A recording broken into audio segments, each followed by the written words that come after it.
ನಮಸ್ಕಾರ. 2025ರ ಐಪಿಎಲ್ಗಾಗಿ ಆರ್ಸಿಬಿಯ ಹೊಸ ತಂಡ ಪ್ರಕಟ.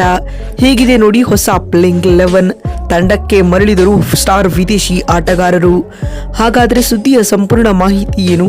ಅಷ್ಟಕ್ಕೂ 2025ರ ಐಪಿಎಲ್ಗಾಗಿ ನಮ್ಮ ರಾಯಲ್ ಚಾಲೆಂಜರ್ಸ್ ಬೆಂಗಳೂರು ತಂಡದ ಬಲಿಷ್ಠ ಪ್ಲೇಯಿಂಗ್ 11 ಹೇಗಿರಲಿದೆ ಗೊತ್ತಾ?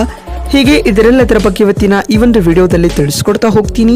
ಆದ್ದರಿಂದ ದಯವಿಟ್ಟು ಈ ವಿಡಿಯೋವನ್ನ ಕೊನೆವರೆಗೂ ನೋಡಿ.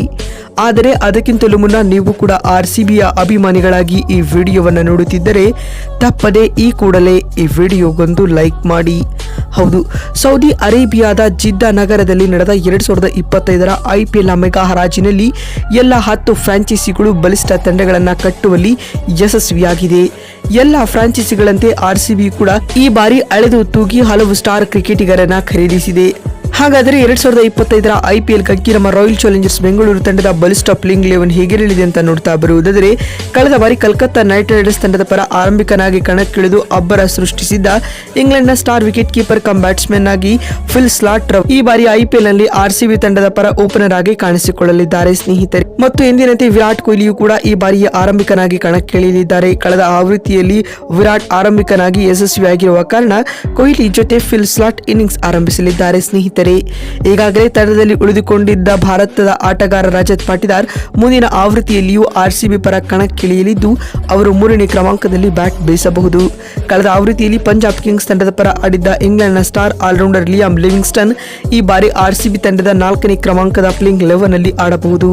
ಲಿಯಾಮ್ ಲಿವಿಂಗ್ಸ್ಟನ್ ರಂತೆ ಕಳೆದ ಬಾರಿ ಪಂಜಾಬ್ ತಂಡದ ಪರ ಆಡಿದ್ದ ಭಾರತದ wicket keeper cum batsman Jitesh Sharma 5ನೇ ಕ್ರಮಾಂಕದಲ್ಲಿ ಬ್ಯಾಟ್ ಬೀಸುವ ಸಾಧ್ಯತೆಗಳಿವೆ. ಅಲ್ಲದೆ ವಿಕೆಟ್ ಕೀಪರ್ ಆಗಿ ಫಿಲ್ ಸ್ಲಾಟ್ ಇರುವ ಕಾರಣ ಜಿತೇಶ್ ಆಸ್ ಎ ಬ್ಯಾಟ್ಸ್ಮನ್ ಆಗಿ ಆಡಬಹುದು ಸ್ನೇಹಿತರೆ.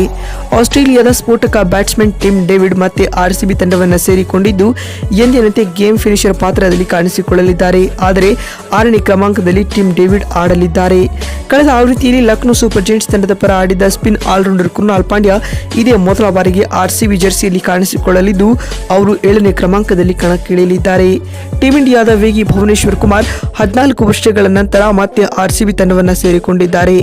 ಅವರು ತಂಡದ ಬೌಲಿಂಗ್ ದಾಳಿಯನ್ನು ಮುನ್ನಡೆಸುವುದರ ಜೊತೆಗೆ 8ನೇ ಕ್ರಮಾಂಕದಲ್ಲಿ ಬ್ಯಾಟ್ ಬೀಸಲಿದ್ದಾರೆ ಬಂಧುಗಳೇ.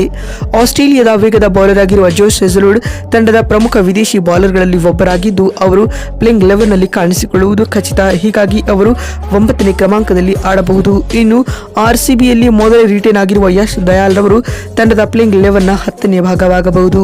ಕೊನೆಯ ಆಟಗಾರನಾಗಿ ಸುಯೇಶ್ ಶರ್ಮಾ ಆರ್ಸಿಬಿ ತಂಡದ ಪ್ಲೇಯಿಂಗ್ 11 ನಲ್ಲಿ ಕಾಣಿಸಿಕೊಳ್ಳಲಿದ್ದಾರೆ. ಇಂಪ್ಯಾಕ್ಟ್ ಪ್ಲೇಯರ್ ಆಯ್ಕೆಯಲ್ಲಿ ಆರ್ಸಿಬಿ ತಂಡವು ದೇವದತ್ ಪಡಿಕ್ಕಲ್ ರವರನ್ನ ಆರಿಸಿಕೊಳ್ಳಬಹುದಾಗಿದೆ. ನೋಡಿದ್ರಲ್ಲ ಸ್ನೇಹಿತರೆ, 2025ರ ಐಪಿಎಲ್ಗಾಗಿ ನಮ್ಮ ನೆಚ್ಚಿನ ತಂಡವಾದ ರಾಯಲ್ ಚಾಲೆಂಜರ್ಸ್ ಬೆಂಗಳೂರು ತಂಡದ ಬಲಿಷ್ಠ ಪ್ಲೇಯಿಂಗ್ 11 ಹೇಗಿರಬಹುದು ಅಂತ ತಿಳಿಸಿಕೊಡುವ ನಮ್ಮ ಈ ಪ್ರಯತ್ನ ನಿಮಗೆ ಇಷ್ಟವಾಗಿದ್ದಲ್ಲಿ ತಪ್ಪದೆ ಈ ಕೂಡಲೇ ಈ ವಿಡಿಯೋಗೊಂದು ಲೈಕ್ ಮಾಡಿ.